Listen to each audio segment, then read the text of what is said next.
Hello everyone, welcome everybody to our YouTube channel. On this video, I shall learn with you most important topic in general science, that is cell. Basically, this is a biological chapter and also most important chapter in biology. Okay, so this video completely on theory part of cell. After that, I will continue discussion with you most important question regarding on cell. So I hope you watch this video until end. After that, we will definitely learn about cell. So let's start this video. आप आराम से screen में देखते जाइए, आपके सामने cell regarding theory screen में आते जाएगा, आप वो ध्यान से उसको पढ़ते रहिए। ठीक है, चलिए वीडियो स्टार्ट करती हूँ। यहाँ पे आप देख सकते हो, फर्स्ट ऑफ ऑल हमारी चैप्टर है cell. All the living organism, all the living things are compose of microscopic unit called cell. Otherwise हम ऐसे भी कह सकते हैं, हमारी जो the basic unit of life is called cell. So हमारी जो पहला पॉइंट लिखा है, all the living organism are compose of microscopic unit are called cell. Okay, so after that second point, a cell is basic structural and functional unit of all living organism. This is the most important thing. Structural and functional unit of all living organism is called as cell. Okay, listen that carefully. After that, next point, study of structure and composition of cell is called cytology. Look at this, also very important. The study of cell is called cytology. Going to next point, that is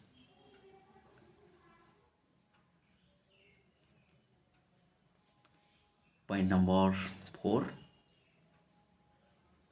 Cell was first observed by Robert Hooke in a dead corpse lice in the year of 1665. He described about his book, that is Micrographia. Also remember this, his book name is Micrographia. Going to next point, the word cell was derived from Greek word, that is cellule, which means small room.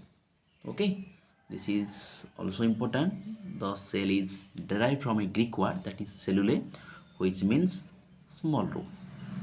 Okay, next point,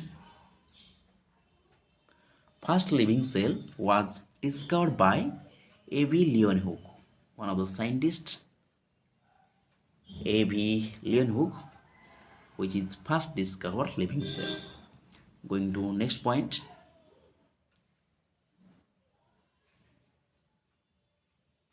the term protoplasm, which is inside part of the cell, was coined by Brookins in 1839.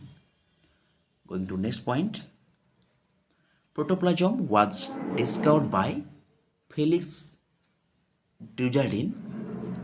See this carefully, scientist name Felix Dujardin and named as Charcot. Okay, see the skin, protoplasm name as Charcot. Going to next point, protoplasm consistency different type under different condition. It exists in solid gel status, a solid gel state.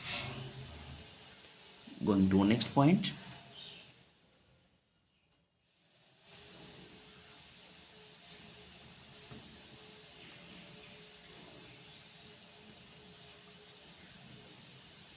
protoplasm is an aggregate of various chemicals such as water, ions, salt, and other organic molecule like protein, carbohydrate, fat, nucleic acid, vitamin, etc.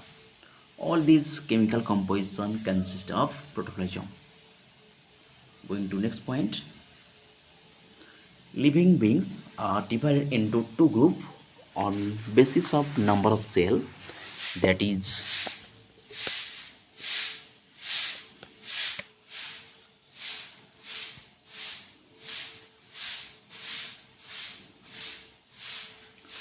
first is unicellular.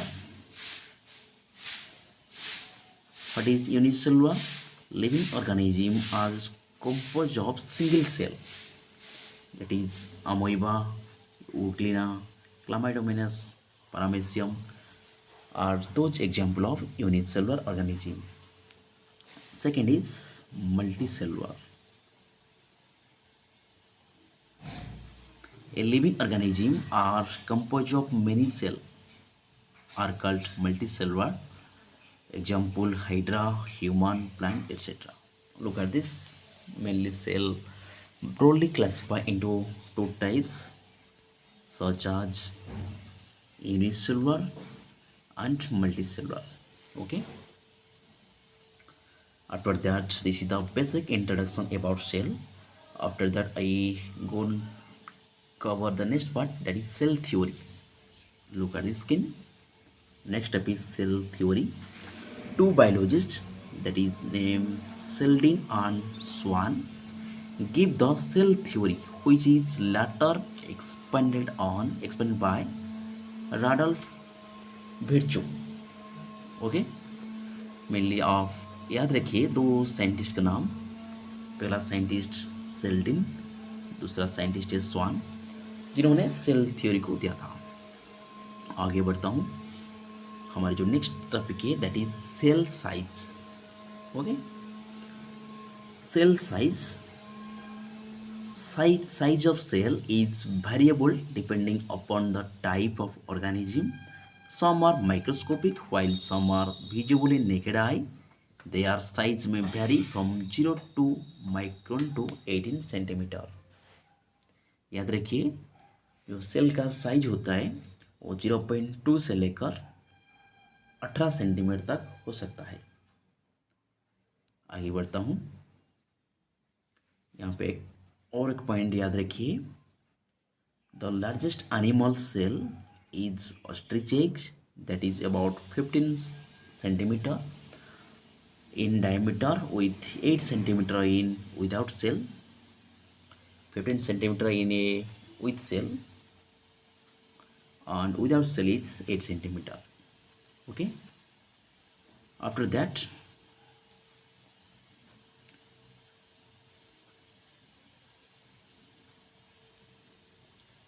next point, the longest animal cell is nerve cell, which is size up to 1 meter or more than.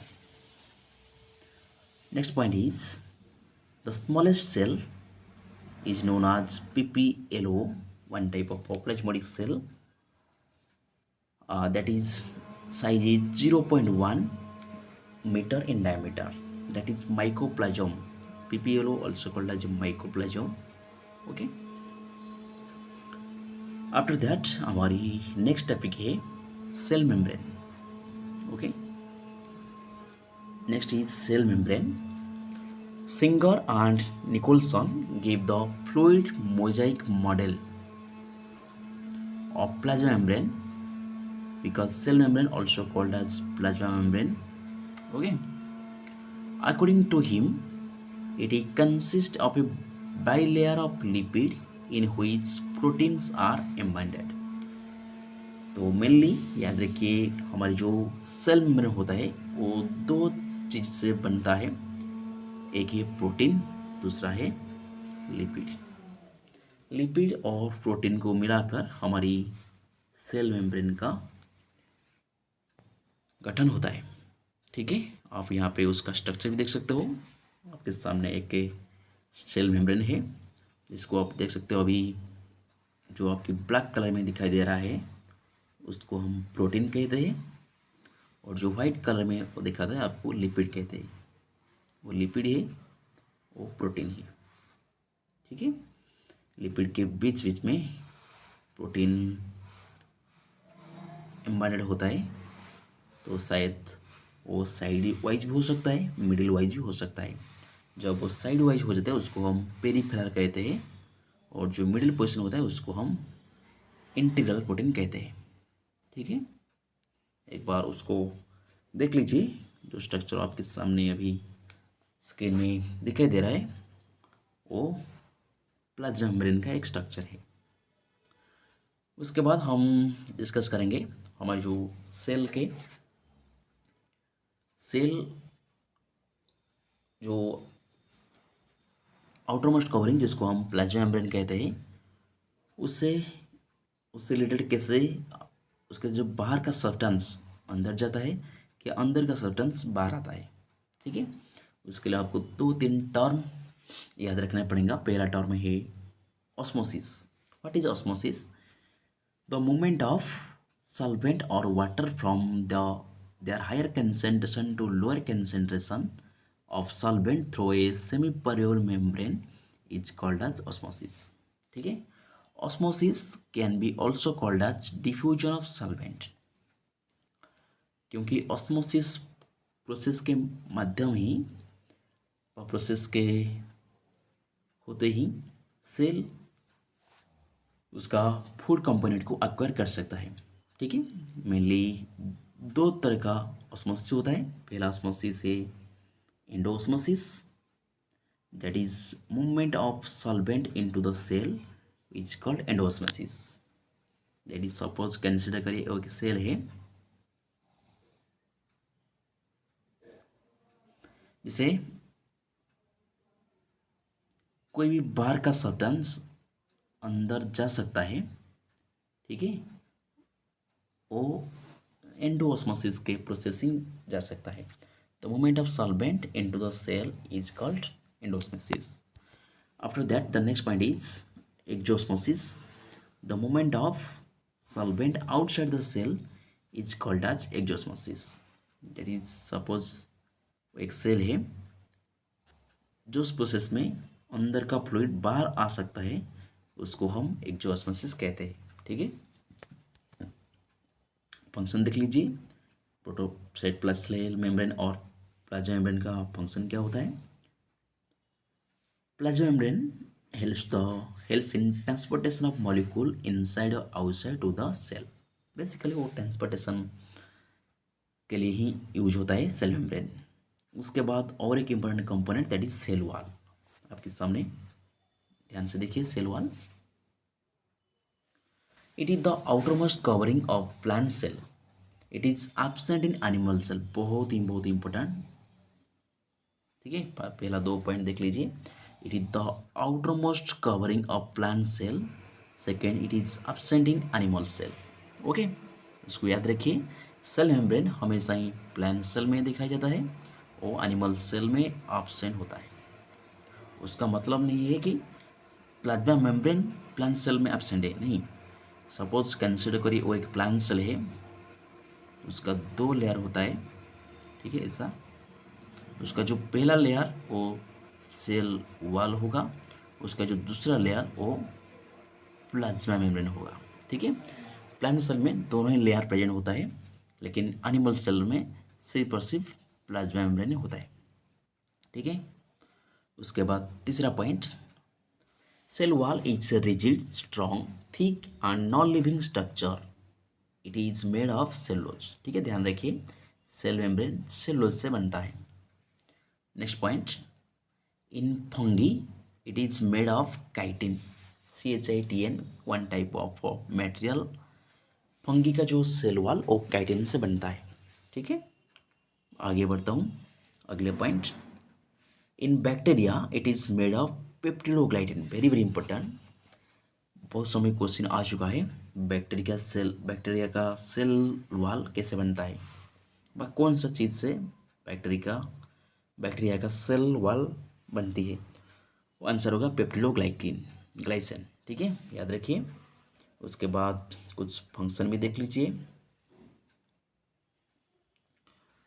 Function of cell wall, की बात करें तो it provide definite shape to the cell. It is permeable and allow entry of molecule different size. Basically जो भी function cell membrane करता है animal cell में, उसी फंक्शन को सेल वॉल प्लांट सेल में ही करता है। ठीक है, उसके बाद हमारी बहुत ही important topic that is nucleus, जो कि सेल का ब्रेन कहा जाता है, जो उसको हम अच्छे से आपके सामने देखेंगे। ठीक है, देख लीजिए nucleus. Nucleus is the most important cell organelle which direct and control all the cellular activities. ध्यान देखिए, सेल के अंदर जो भी एक्टिविटी बनता है उसको कौन सा ऑर्गेनेल कंट्रोल करता है ना, न्यूक्लियस। ठीक है, बस ध्यान से देख लीजिए, nucleus is the most important cell organ which direct and control all the cellular activity. ठीक है, उसके बारे में आगे बढ़ता हूँ, सेल के बारे में। ओके, देख लीजिए। ठीक है, next point about on nucleus, it is called as headquarter of the cell. Cell का हेडक्वार्टर हम न्यूक्लियस कहते हैं, और controlling centre of cell. Nucleus को ऑल्सो ब्रेन ऑफ सेल भी कहा जाता है। इसके अलावा और उसका दो नाम है, headquarter of cell, controlling cell centre of cell. ठीक है, next point, it was discovered by Robert Brown in 1831। एक साइंटिस्ट है रॉबर्ट ब्राउन, जिसने न्यूक्लियस का डिस्कवर किया था 1831 ईयर में। अगला point, in eukaryotic a well defined nucleus is present while prokaryotic a well defined nucleus is absent. ध्यान देखिए, यहाँ पे मैं आपको दो टर्म दिखा रहा हूँ। पहला है यूकैरियोटिक्स, दैट मीन्स जो भी सेल के अंदर एक वेल डिफाइंड न्यूक्लियस आपको देखने को मिलेगा, उसको हम यूकैरियोटिक कहते हैं, उसको हम यूकैरियोटिक सेल कहते हैं। ठीक है, उसी हिसाब से जो भी सेल के अंदर आपको वेल डिफाइंड या एब्सेंट किसका, न्यूक्लियस का, न्यूक्लियस अच्छा से डेवलप नहीं हो सकता है, क्या एब्सेंट होता है, उसको हम क्या कहते हैं, उसको हम प्रोकैरियोटिक कहते हैं। Okay, I hope you understand this. बस आफ्टर दैट आगे बढ़ता हूँ। बस उतने पॉइंट देख लीजिए। Prokaryotics contain a primitive nucleus known as nucleoid और जेनोफोर। प्रोकैरियोटिक अंदर हमेशा न्यूक्लियस का वेल डिफाइन नहीं होता है, न्यूक्लियस भी एब्सेंट रहता है कुछ टाइम, तो उसको हम जेनोफर कहते हैं। ओके, उसके बाद next point, it has A double layer covering called nuclear membrane. जैसे ही प्लांट का आउटर कवरिंग हम प्लाज्मा मेम्ब्रेन व सेल मेम्ब्रेन कहते हैं, उसी तरीके से न्यूक्लियस का आउटरमोस्ट कवरिंग को हम न्यूक्लियर मेम्ब्रेन कहते हैं। ठीक है, आगे पॉइंट बढ़ता हूँ। Nuclear membrane has pore which regulate the movement of material in and out of nucleus, exactly the same function of plasma membrane. Nucleus का फंक्शन न्यूक्लियस में अंदर और बाहर मेटेरियल का ट्रांसपोर्ट के लिए यूज होता है, इसी तरीके से प्लाज्मा मेम्ब्रेन का जो फंक्शन सेल के और सेल के बाहर के जो मटेरियल का ट्रांसपोर्ट के लिए यूज होता है। Next point, nucleus contain chromatin material and nucleoplasm. Nucleus के अंदर कुछ क्रोमाटिन मटेरियल को देखने को मिलेंगे, और उसके बाद न्यूक्लियोप्लाज्म। जैसा ही सेल के अंदर पहले हम साइटोप्लाज्म पढ़े थे, उसी हिसाब से ही न्यूक्लियस के अंदर न्यूक्लियोप्लाज्म पाया जाता है। आगे बढ़ता हूँ, आपके सामने प्यारा सा स्ट्रक्चर देख लीजिए न्यूक्लियस का। यहाँ पे थोड़ी सा आपको एक्सप्लेन कर देता हूँ। यहाँ पे देख लीजिए, या जो थ्रेड लाइक स्ट्रक्चर जिसको हम भी क्रोमोजोम भी कहते हैं, उसको उन्होंने क्रोमाटिन यहाँ पे लिख दिया।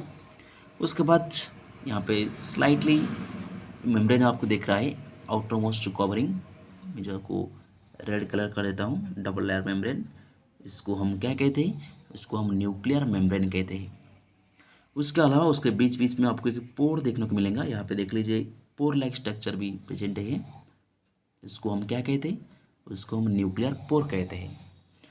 उसके बाद यहाँ पे और एक इनसाइड पार्ट देखिए, आप सर्कुलर प्लेस देखने को मिलेगा, उसके अंदर डॉट हुआ है, उसको हम न्यूक्लियर लस कहते हैं, ठीक है, न्यूक्लियस कहते हैं। उसके बाद इसको जो क्रोमाटिन और न्यूक्लियोलस को अलावा और जो भी अंदर लिक्विड पाया जाता है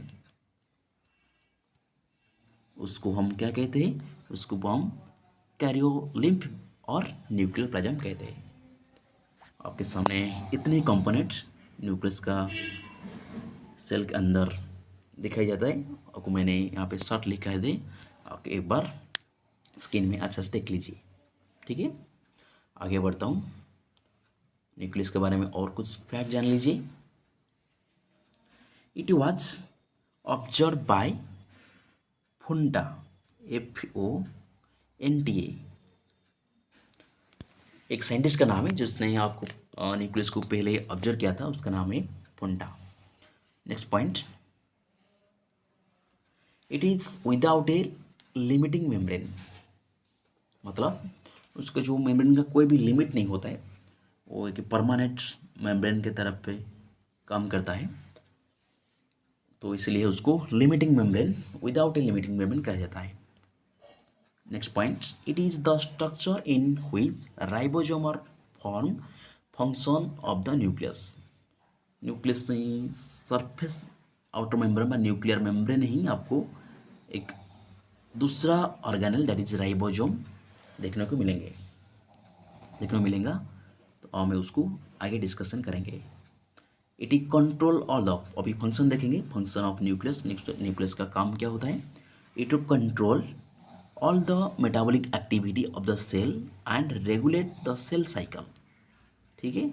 सेल का डिवीजन के टाइम जो सेल साइकिल होता है उसको भी न्यूक्लियस रेगुलेट करता है। उसके अलावा it helps transmission of hereditary character from parent to offspring, जो भी हमारी जेनेटिक मटेरियल जिसको हम क्रोमोसोम कहते हैं, उसको जो क्रोमाटिन फिगर में आपको दिखा था, उसको ट्रांसमिशन करने के लिए भी न्यूक्लियस हमारी मदद करता है, ठीक है। बस इसी तरीके से आगे बढ़ता हूँ। हमारे जो नेक्स्ट टॉपिक है दैट इज साइटोप्लाज्म, जिसको हम भी प्रोटोप्लाज्म भी कहते हैं, ठीक है। उसके बारे में थोड़ा सा जान लीजिए। Cytoplasm was discovered bye Kolliker, एक साइंटिस्ट का नाम है कोलिकर, जिन्होंने 1862 में साइटोप्लाज्म को डिस्कवर किया था, ठीक है, याद रखिए कोलिकर। दूसरा पॉइंट है, it is the site of both biosynthesis and catabolic pathway, that is cell के अंदर जो भी कैटाबॉलिक एक्टिविटी अकर होगा वो साइटोप्लाज्म अंदर ही अकरिंग होगा, ठीक है।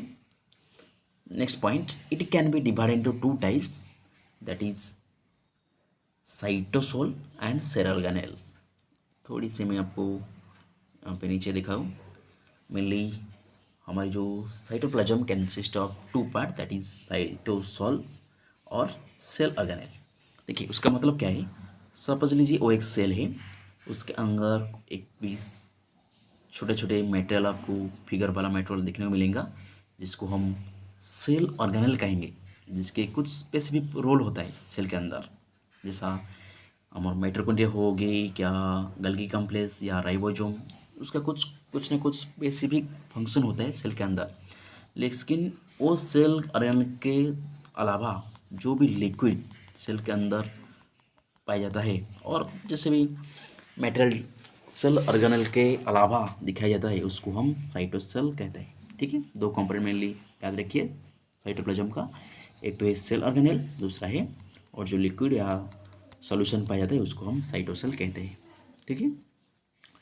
थोड़ी सी यहाँ पे देख लीजिए, साइटोसेल का मतलब क्या है। aqueous soluble part contain various fibrous protein forming by cytoskeleton, ठीक है, मेनली लिक्विड होता है, तो एक टिश्यू का तरह भी सेल के अंदर दिखाई देता है।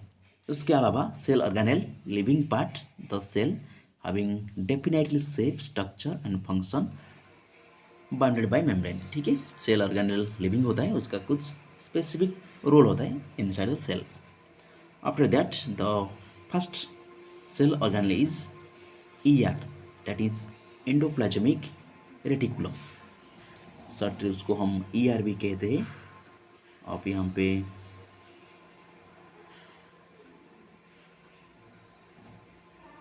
ER कहते हैं, ठीक है।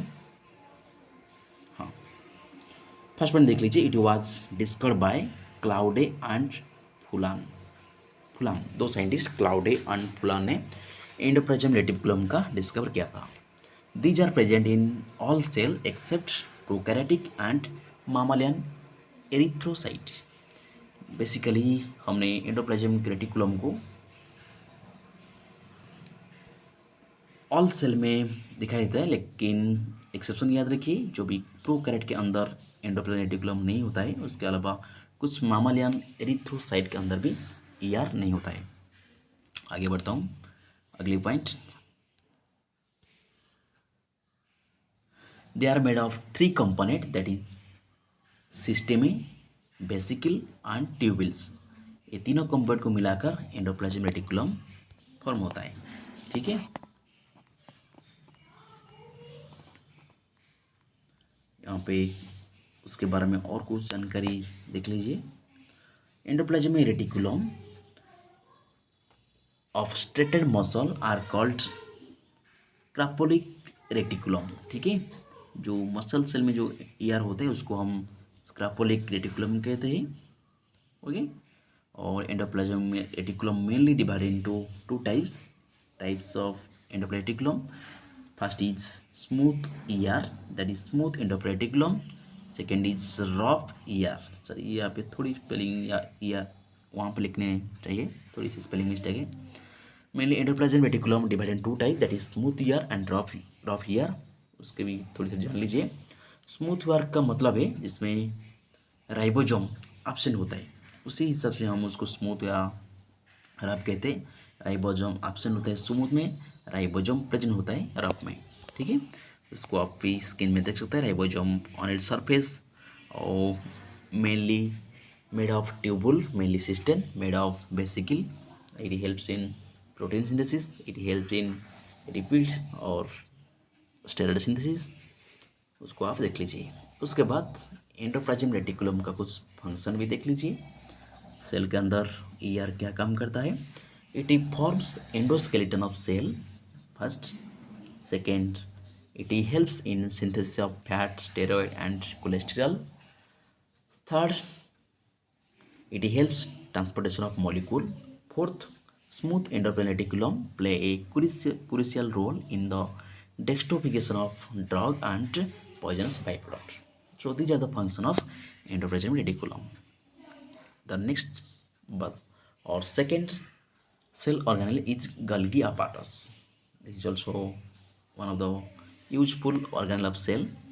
The first point, Golgi apparatus consist of a system of membrane bounded of vesicle arranged parallel to each other in a stack called cisternae. उसका स्ट्रक्चर भी आप मैं बताऊंगा। ऐसा ही होता है स्ट्रक्चर उसका, ऐसे ही लेयर के होता है ऐसा। बस इसको हम गल्गी अपरेटस कहते हैं, हर लेयर को हम सिस्टन कहते हैं, ठीक है।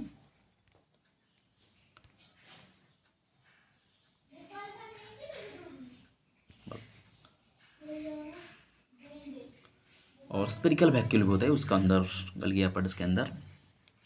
Next point, it was discovered by Camillo Golgi, a scientist who discovered Golgi apparatus. Next point, in plant Golgi body is called dictyosome. याद रखिए, प्लांट सेल में गल्गी बॉडी को हम डिक्टोजोम कहते हैं। इसके अलावा अगली point, it is absent in prokaryotic, mammalian RBC and sieve cell. तीनों में ही गल्गी अपरेटस एब्सेंट रहता है। उसका फंक्शन क्या, गल्गी अपरेटस का एक बार देख लीजिए। It helps in formation of middle lamella, that is जो सेल के इनसाइड स्ट्रक्चर जो सेल लैमेला फॉर्म होता है, उसको फॉर्मेशन में गल्गी अपरेटस का यह भूमिका रहता है। Second is it is necessary in it is secretary in nature, that is it also controls some activity of cell. Next is it helps in melanin synthesis, one of the pigment of our skin melanin which decide the colour of human skin, उसको synthesis करने के लिए भी गल्गी आवर्ड्स का योगदान रहता है। Lipid and protein synthesis in endoplasmic reticulum are pack at Golgi complex, they provide the site for new membrane material. ठीक है, so these are the function of Golgi apparatus. So the next cell organelle is mitochondria, one of the most और important cell organelle. So उसके बारे में ध्यान से देख लीजिए. First is these are absent in prokaryotic, it also prokaryotic cell में absent होता है. Second, it was first seen by Kolliker in state muscle of insect. ठीक है, तो इंसेक्ट में ही पहला माइटोकॉन्ड्रिया को खोज किए थे. ठीक है, आगे बढ़ता हूँ, उसके बारे में और कुछ fact.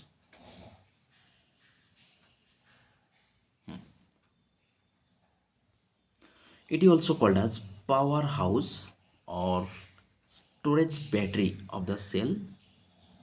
Powerhouse or storage battery of cell हम माइटोकॉन्ड्रिया कहते हैं.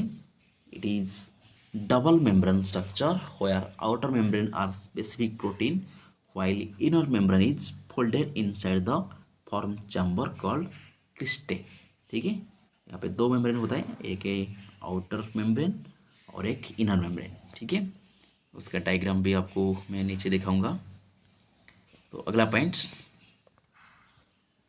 Matrix possess enzyme for respiratory cycle like Krebs cycle.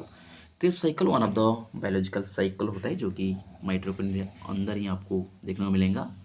तो आपके सामने अभी जो स्ट्रक्चर दिख रहा है वो है माइटोकॉन्ड्रिया. यहाँ पे देख लीजिए, माइटोकॉन्ड्रिया स्ट्रक्चर ऐसा होता है, ऐसे ही बीच में ऐसा फोल्डिंग स्ट्रक्चर जैसा दिखाई देता है, जिसको हम माइटोकॉन्ड्रिया कहते हैं. ठीक है, यहाँ पे देखिए जो भी अंदर लिक्विड पाए जाते हैं उसको हम मैट्रिक्स कहते हैं. ठीक है, और ऐसे जैसे आपको फोल्डेड पाथ देखने को मिले उसको हम क्रिस्टे कहते हैं. उसको माइटोकॉन्ड्रिया का आउटर मेम्ब्रेन को हम माइटोकॉन्ड्रियल मेम्ब्रेन कहते हैं. उसका अंदर जो भी स्मॉल स्मॉल आपको डॉट दिखा रहे हैं उसको हम राइबोसोम कहेंगे. और एक इनर मेम्ब्रेन देखने को मिलेगा और डीएनए मॉलिक्यूल भी देखने को मिलेगा. ठीक है, these are the part of mitochondria. ATP synthesis unit are called oxysome और F1 पार्टिकल, क्योंकि माइटोकॉन्ड्रिया अंदर ही एटीपी का सिंथेसिस होता है जिसको हम ऑक्सीजोम्स और F1 पार्टिकल कहते हैं. Next point, the space between inner and outer mitochondrial membrane is called as perimitochondrial space. यहाँ पे देख लीजिए, दोबारा आप देख रहा हूँ, यहाँ पे जो इनर आउटर स्पेस दिख रहा है, देखा यहाँ पे जो मैं उसको डार्क कलर कर रेड कलर कर देता हूँ, वो इनर और आउटर मेम्ब्रेन के अंदर जो आपको लेयर देखने को मिलेगा उसको हम क्या कहते हैं, उसको हम पेरिजोम कहते हैं. ठीक है, देखिए वो मैं इसको जो रेड कर दिया वो पर्सन को हम पेरिकॉन्ड्रियल स्पेस कहते हैं. और the fluid present in the mitochondria आल्कर मैट्रिक्स, जो भी इनसाइड में जो फ्लूइड पाए जाते हैं उसको हम मैट्रिक्स कहते हैं. उसके बाद उसका फंक्शन देख लीजिए, उसका फंक्शन क्या है माइटोकॉन्ड्रिया का. It main function is produce and store energy in the form of ATP. AT means adenosines triphosphate, one of the energy का फॉर्म होता है इनसाइड द सेल में. तो उसको हम माइटोकॉन्ड्रिया अंदर में देखने को मिलेगा. Second is it is site of Krebs cycle of for respiration. Cell का जो रेस्पिरेशन के लिए क्रेब्स साइकिल भी यहाँ पे कंसिस्ट होता है. Next is oxysome contain enzyme for ATP production. ठीक है, these are the function of mitochondria. Then we going to another cell organelle that is ribosome. देख लीजिए यहाँ पे ribosome. So first is ribosome are the site of protein synthesis. Cell के अंदर जो protein का सिंथेसिस होता है उसको राइबोसोम ही सिंथेसिस करता है. Second is ribosome are made of ribonucleoprotein and naked. चलिए यहाँ पे थोड़ी सी राइबो नेकेड को कर दीजिए, आर मेड ऑफ राइबोन्यूक्लियोप्रोटीन. ठीक है, next is ribosome are smallest cell organelle. याद रखिए सेल के अंदर जो भी सेल ऑर्गेनेल होता है सबसे स्मॉलेस्ट सेल ऑर्गेनेल राइबोसोम होता है, ठीक है। Next is ribosome are two type, that is first is 70s in prokaryotic cell, 80s in eukaryotic cell. S का फुल फॉर्म याद रखिए सिडबर्ज यूनिट, जो एस का मतलब यहाँ पे लिखा है 70s 80s, वो भी क्वेश्चन पूछा जाता है, तो एस का मतलब है सिडबर्ज यूनिट, ओके। और उसका फंक्शन है protein synthesis. Ribosome helps in the protein synthesis in cell, okay. बस आगे बढ़ता हूँ, another cell organelle that is plastid, okay. पहला पॉइंट देख लीजिए प्लास्टिड के बारे में। It is a double membrane disc structure found only in plant cell. एक ऐसा ऑर्गेनेल है जो कि सिर्फ और सिर्फ प्लांट सेल में आपको दिखाई देगा। Second, the term plastid was coined by Haeckel, scientist के नाम भी याद रखिए। Chloroplast, one of the part of plastid, was first discovered by A B Leeuwenhoek, named by सिंसपॉट। Plastid are of 3 types such as, यहाँ पे प्लास्टिड का structure देख लीजिए, ठीक है। Plastid are of 3 type, these are leucoplast, chromoplast और chloroplast. Leucoplast mainly उसका फंक्शन होता है स्टोरेज फूड, क्रोमोप्लास्ट उसका फंक्शन होता है कंटेन कलरफुल पिगमेंट, और सॉरी क्लोरोप्लास्ट का मेन फंक्शन होता है contain green pigment and site of photosynthesis. So उसको अब ध्यान से याद रखिए, प्लास्टिड का 3 टाइप होता है प्लास्टिड, उसका function. Again chloroplast of the following 2 part, chloroplast में भी आपको 2 पार्ट देखने को मिलेगा। पहला है ग्राना, सेकेंड है स्टोमा, यहाँ पे शायद लिखा है, अच्छा ग्राना और स्टोमा 2 पार्ट आपको क्लोरोप्लास्ट में दिखाई देंगे। It consist of a lamella structure, these are found layer of top each other, these stacks are called grana. Each grana of chloroplast are found to be superior imposed closed component called thalocate, ठीक है। Mainly chloroplast का 2 component होता है, ग्राना और stoma, और ग्राना भी आप each ग्राना जो क्लोरोप्लास्ट कंपोज होता है उसको हम थालोकेट कहते हैं। और उसका फंक्शन देख लीजिए, फंक्शन क्या होता है प्लास्टिड का। These are the site of light reaction in the photosynthesis, they contain photosynthesis pigment like chlorophyll, क्योंकि प्लास्टिड में आपको क्लोरोफिल देखने को मिलेगा। In each thylakoid quantum are present are called photosynthesis unit. Each quantum process 230 chlorophyll molecule are present, ठीक है। हाँ यहाँ पे देखिए दूसरा कंपोनेंट लिखा है स्टोमा, यहाँ पे भी वो भी क्लोरोप्लास्ट के कंपोनेंट है।